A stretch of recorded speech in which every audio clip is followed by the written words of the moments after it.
Amados do Senhor Jesus, mais uma pílula aqui para o coração de vocês. Jeremias 29:11. Porque eu sei os pensamentos que eu tenho a vosso respeito. Pensamento de fazer-lhes prosperar e não de causar dano. Pensamento de futuro e esperança. Amados, o Senhor está deixando claro que os pensamentos que Ele tem a nosso respeito é pensamento de bênção, é pensamento de graça, é pensamento de fazer a nossa vida entrar para um outro nível, subir para um outro nível. Mas, Wilson, os pensamentos de Deus são os melhores para o ser humano. Entretanto, às vezes o ser humano se apega com pensamentos do tipo preocupação, medo, ansiedade e esquece das promessas que o Senhor tem para elas. É esses pensamentos que devem fazer parte da nossa vida. Pensar nas promessas que o Senhor tem na nossa vida. O Senhor fala lá em Isaías 55:8 que os pensamentos dele são maiores que os nossos, que os caminhos do Senhor são maiores que o nosso. Assim como o céu é mais alto que a terra, assim são os pensamentos do Senhor em relação aos nossos, e os caminhos do Senhor em relação aos nossos. Amados, como é possível aqueles que de fato estão caminhando para o Senhor ter preocupação em situações que não faz sentido? Não faz. Por quê, Wilson? Porque a ansiedade, por exemplo, é algo que não existe. Medo, preocupações, tudo isso nos tira a presença de Deus.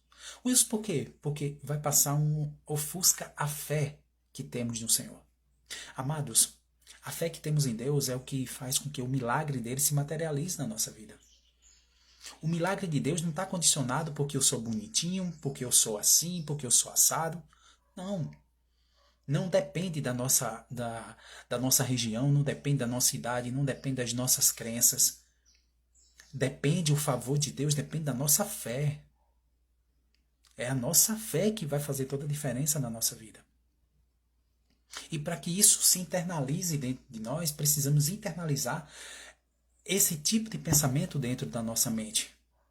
Wilson, como é possível? Primeiro ponto, acreditar. Como eu falei para vocês, a fé é fundamental para que o milagre se materialize. Sem a fé é impossível agradar a Deus. Como foi que o governo chegou para José? Através da fé. Ele acreditou de todo o coração que Deus era na vida dele, que os caminhos de Deus eram melhor para ele, que ele deveria obedecer ao Senhor, porque em algum momento Deus ia entrar com providência. E assim aconteceu. Da mesma forma, Davi. Davi acreditou que sim, que ia chegar o momento dele reinar. Ele não levantou a espada contra Saul, nem contra sua casa. Mas o governo chegou na vida dele, porque acreditou em Deus. Colocou sua esperança no Senhor. Acreditando na promessa. Amados, se tem algo que devemos acreditar é na promessa de Deus. Esse tipo de sentimento é que deve fazer parte da nossa vida. Então tenha fé que a sua vida vai mudar. Sua casa vai mudar, sua realidade vai mudar. A fé autoriza a presença, o favor de Deus. Como aconteceu no Novo Testamento. A mulher do fluxo de sangue não falou com Cristo. Jesus não chegou a falar com ela. Ela não conhecia tão bem o Messias. Mas mesmo assim, ela acreditou de todo o coração. Só bastou tocar na veste dele. E poder saiu dele para com ela. Chegou até ela. O poder de Jesus se manifestou na vida dela através da fé. Às vezes, a gente não sabe como orar, mas se acreditarmos de todo o nosso coração, promessas e milagres se materializam. Segundo ponto, renovar a mente. Amados, se eu quero de fato internalizar as promessas de Deus na minha vida, eu preciso renovar minha mente. E o Senhor fala lá em Romanos, capítulo 12, versículo 2, que não devemos nos conformar com este mundo, mas devemos renovar nossa mente para entendermos qual é a boa, perfeita e agradável vontade de Deus. Mas, Wilson, como é possível eu mudar e transformar meus pensamentos? Vamos lá em Filipenses capítulo 4, versículo 8, que fala: tudo que for justo, nobre, amável, digno de honra, nisso pensai. Pense. Deus fala que precisamos, lá em Romanos 8, Romanos 12 fala que precisamos transformar nossa mente, renovar nossa mente. E lá em Filipenses 4:8, ele diz como fazer isso, que é mudando os nossos pensamentos, substituindo nossos pensamentos. Todo pensamento de preocupação, de dor, de sofrimento, eu devo substituir pela promessa. Eu devo substituir por pensamentos de verdade, pensamentos de paz, pensamento de bênção. Amados, é a base da fé. Primeiramente é a fé. A base do relacionamento com Deus, melhor dizendo. É a fé. Segundo, renovar nossa mente, porque eu vou começar a mudar os meus pensamentos e vou começar a entender qual é a perfeita e agradável vontade de Deus. Qual é a promessa que Ele tem para a minha vida. Eu vou entender quais são os caminhos que o Senhor tem para mim. Eu não posso querer comparar o meu caminho com o Senhor, os meus pensamentos com o de Deus. Não tem sentido isso. Por que, Wilson? Porque os pensamentos do Senhor é diferente dos meus, dos nossos pensamentos. Os caminhos da mesma forma. O homem pode projetar muitas coisas, mas a palavra final é do Senhor. Então, como é que você deseja viver as promessas de Deus, colocando a sua fé, sua confiança, seus pensamentos em você mesmo? Ou nos homens, ou na política? Não tem sentido, amados. Não devemos colocar nossa confiança em homens, mas naquele que é digno, que é fiel, que é justo, que é santo, que nunca perdeu uma batalha.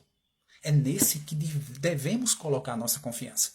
Então a mensagem nesta noite é para que possamos mudar nossa mente, nossos pensamentos, colocar nossa fé em primeiro lugar, entendendo que Deus tem propósito, que é o terceiro ponto. O primeiro eu falei, que é a parte da fé, acreditar. Segundo, renovar a mente através de mudança de pensamento, de paradigmas. Terceiro, através das promessas, ou melhor, dos propósitos que o Senhor tem para a nossa vida. Entenda que Deus tem propósito para a nossa vida. E os propósitos dele não podem ser ofuscados por nada, nem ninguém, a não ser você mesmo. Eu mesmo é que posso mudar o meu propósito desde que eu me afaste do Senhor, me desconectar dele. Então o negócio vai por água abaixo.